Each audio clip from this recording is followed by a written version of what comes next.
Hello, hello. Okay, I've got some explaining to do. This is Conspirian, so I'll tell you how I came up with this. I was practicing like mad. I was in my second college course for music, and I was like, I'm gonna play all the scales. I discovered the cage system, which this is like 2003, 2004. That book came out in 2000, so it was, quite quick onto it. It was recommended to me, and I thought I'm gonna practice like Charlie Parker did in 12 keys. And I come up with this system of adding notes to the minor pentatonic using the cage shape, which is not in that caged. It's called the Caged Guitarist, that book. That's not in there. That's an addition that I came up with, that you can build the modes by adding notes to the minor and major pentatonic. And that's what I later got me a job in the college I was a student in. And also the chromatic exercise variations that I designed, like the rudiments. Anyway, what I was doing when I was practicing was I was playing over jazz blues songs. So not just blues, not jazz, they're kind of somewhere in between. And there was one called Hard Times, a song by Eric Clapton. Well, he didn't write it, but he recorded it. So I was playing arpeggios and modes over each chord, That's what you're supposed to do, right? When you practice jazz standards and stuff like that. But the song is like a jazz blues. It's not really a jazz song. So I sounded like a jazz guy on a blues gig. So then I took you can feel when they play that song that it doesn't go outside the key, really. It does, but not really. So you can take the sixth chord in relation to all of it, and you can play a minor pentatonic over it, like a blanket scale, like all the rock guys do, basically. And that sounded, not that great. It sounded like a rock guitar player that played to too many backing tracks, playing in the gig that was too advanced for them. So then I had the flat 5, the minor blues scale, which you learned in the last step, and now I sounded like a blues guy on a jazz gig. So I'm not sounding like I'm playing the right thing here still. So then by accident, I found this other note. I was saying that I designed this system of adding notes to the minor pentatonic one by one, and thereby naming the modes. And so I thought about the blues scale in the same way, as you add one note to the minor pentatonic. So I thought I'll add the major 7 as well as the flat 5. Because to add the modes, you add the 2 or the flat 2, the 6 or the flat 6. So there's the gap. The gaps outside of that is the flat 5 and the major 7. So, and then you played all notes apart from the major 3rd. You played all 12 notes basically. So I thought, what about if I combine the major 7 with the flat 5? It sounds like this.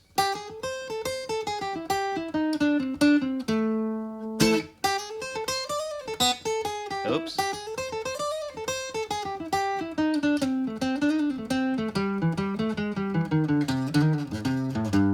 Maybe the major 3rd as well.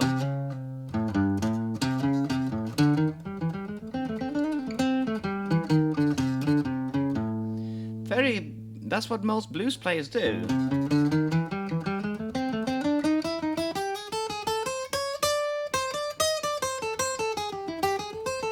They add that major 3rd,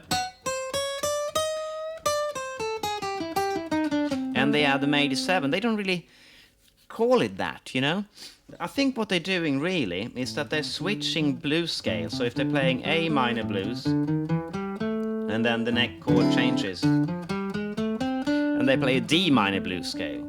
Now if you put them together and you ignore that bit, you get flat 5 and major 7. So I call that Conspirian later. I mean, I didn't call it that then. I just thought of it as intervals. But a few years later, I wrote my first book, The Guitar Conspiracy, and I was like, I have to include this one, because you add the flat 5, you get a minor blues scale. You add a 2 and 6, you get Dorian. 2 and flat 6, you get Aeolian. flat 2 and flat 6, you get Phrygian. You add all these different notes to the minor pentatonic, and you get all these modes and the blues scale. So what about if I add that note and I call it Conspirian because of the guitar conspiracy? So, I mean, this is an amazing scale. He always works. And the reason he always works is because it doesn't use the modal notes, right? It doesn't use those two, which determine if it's Phrygian or Aeolian. Or Dorian, but really if it's Phrygian or Aeolian. Here, flat 6, natural 6 determines if it's Aeolian or Dorian.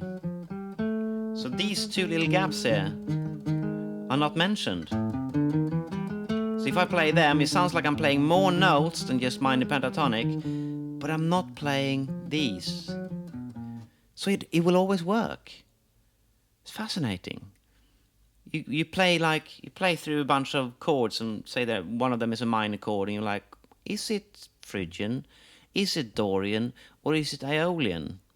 Well, if you play this, it doesn't matter. It could be any of them, because these two little chromatic notes, they always work. They don't work if you do this, or if you do this. They sound wrong then, but if you use them as passing notes,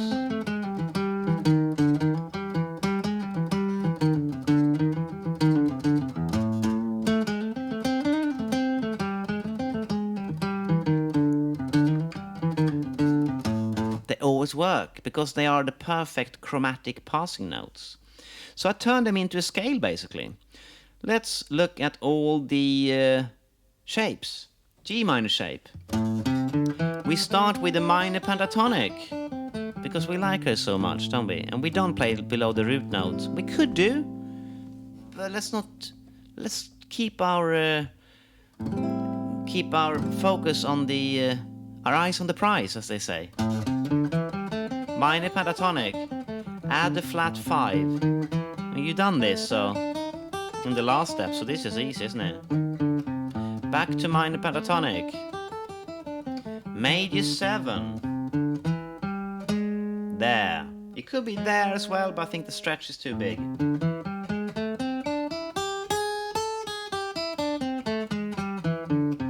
Minor pentatonic. Conspirian.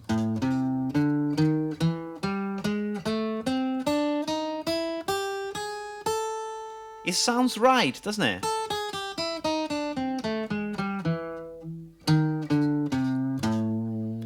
For the first time, a scale sounds right, playing up and down. It's fascinating how brilliant this scale is. Alright, let's not do that. Let's move it to the next key. D. D minor, rather.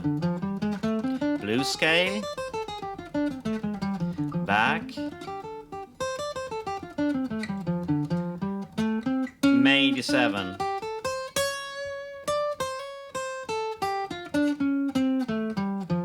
Back.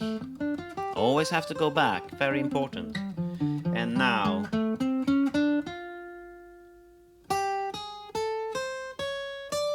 Now we play the full scale. Especially going down, it sounds perfect. Right, so you take that through all your 12 keys, and then you go, well, that's nice, I know the G minor shape now. What about the E minor shape? Minor pentatonic, we always have to start there. Minor blues.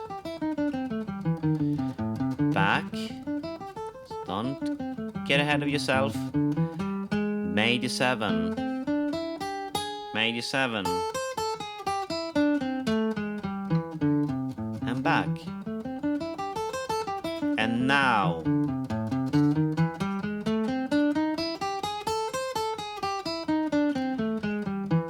Is it the only scale that sounds good? I think so. D. Blues. Back. Major 7. Back. You must always go back before you play the full thing. That sounds like this.